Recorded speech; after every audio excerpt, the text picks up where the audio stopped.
इमरान को 15 दिनों पहले ही अस्पताल से छुट्टी मिली थी। वो करीब 2 दिन के लिए अस्पताल में भर्ती रहे थे। अस्पताल का खर्च करीब 55,000 रुपए आया था। उन्होंने इलाज से जुड़े सभी कागजात, सभी डॉक्यूमेंट बीमा कंपनी को भी भिजवा दिए थे, लेकिन बीमा कंपनी ने उनके क्लेम को रिजेक्ट कर दिया। बीमा कंपनी ने इसका कारण भी उन्हें बताया, लेकिन इमरान कंपनी के जवाब से संतुष्ट नहीं थे। उन्हें उनका जवाब कुछ अच्छा लगा नहीं, समझ में आया नहीं, लेकिन वो इसमें कर भी क्या सकते थे। उन्हें पूरा अस्पताल का खर्चा अपनी जेब से ही भरना पड़ा। इमरान की तरह ही कई ग्राहक हैं जिन्होंने स्वास्थ्य बीमा के बारे में ज्यादा जानकारी हासिल नहीं की है। वे कभी पॉलिसी लेते समय और कभी क्लेम करते समय कुछ गलतियां कर देते हैं, जिसकी वजह से उनका क्लेम रिजेक्ट हो जाता है। लेकिन क्लेम रिजेक्ट होने के बाद भी ग्राहकों को कई अधिकार दिए गए हैं। आप बीमा कंपनी की शिकायत कर सकते हैं और क्लेम की राशि वापस प्राप्त कर सकते हैं। तो चलिए इस वीडियो में मैं आपको यही बताऊंगी कि क्लेम रिजेक्ट की स्थिति में आपके पास कौन कौन से अधिकार हैं और क्लेम रिजेक्ट होने पर आप क्या कर सकते हैं। इसके अलावा मैं आपको ये भी बताऊंगी कि आप ऐसा क्या करें कि आपका क्लेम रिजेक्ट ना हो। तो जब कोई हेल्थ इंश्योरेंस कंपनी आपका क्लेम रिजेक्ट करती है तो इसके पीछे कई कारण हो सकते हैं। आमतौर पर जब कंपनी आपका क्लेम रिजेक्ट करती है तो उसके पीछे के कारण को भी बताती है।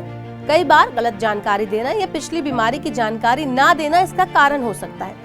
लेकिन अगर आप हेल्थ इंश्योरेंस कंपनी के जवाब से संतुष्ट नहीं हैं, तो आप इसके लिए दलील पेश कर सकते हैं। इसके लिए आपको कंपनी के ग्रीवियंस रिड्रेसल ऑफिसर यानी कि GRO से कांटेक्ट करना है और क्लेम रिजेक्ट होने के बारे में उससे शिकायत करनी है। अगर आपको GRO का जवाब भी नहीं सही लगता है, उससे आप संतुष्ट नहीं होते हैं, तो आप बीमा लोकपाल के पास अपनी शिकायत दर्ज करवा सकते हैं।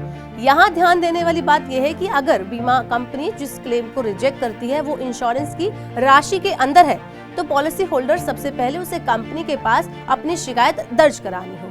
उसके बाद ही वो लोकपाल में अपनी शिकायत दर्ज करने का ऑप्शन चुन सकता है या दर्ज करने का ऑप्शन उसके बाद ही मौजूद होता है। अगर लोकपाल का फैसला बीमा धारक के पक्ष में नहीं रहता, तो ऐसी स्थिति में आपके पास कंज्यूमर कोर्ट जाने का एक ऑप्शन होता है।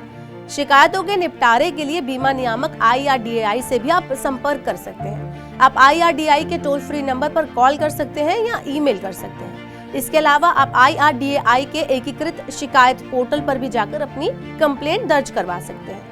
चलिए अब ये जान लेते हैं कि इंश्योरेंस कंपनियां आमतौर पर कब क्लेम को रिजेक्ट करती हैं। ग्राहक पहली चूक पॉलिसी रिन्यूअल के वक्त करते हैं। आमतौर पर हेल्थ इंश्योरेंस पॉलिसी हर साल रिन्यू करनी होती है, लेकिन अक्सर कई बार ग्राहक इसमें चूक जाते हैं। कभी कभी पॉलिसी धारक को पता ही नहीं होता कि उसकी पॉलिसी लैप्स हो गई है।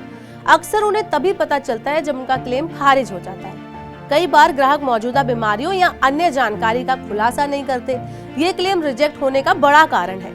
बीमा पॉलिसी में पहले से मौजूद बीमारियों का खुलासा करना बहुत जरूरी है। इंश्योरेंस कंपनियां diabetes, blood pressure, heart disease, hypertension को प्री एग्जिस्टिंग डिजीज मानती हैं। इसके लिए बीमा कंपनियां करीब 4 साल का वेटिंग पीरियड निर्धारित करती हैं। अगर कोई बड़ी सर्जरी हुई है तो आपको पॉलिसी लेते समय इसका खुलासा करना होता है। इसके अलावा इंश्योरेंस रिन्यू के समय किसी भी नई बीमारी का खुलासा करना भी काफी जरूरी होता है। कई बार बीमा कंपनियां कुछ बीमारियों को पॉलिसी में शामिल नहीं करती हैं। आपको इसकी जानकारी पॉलिसी लेते समय ही बता दी जाती है।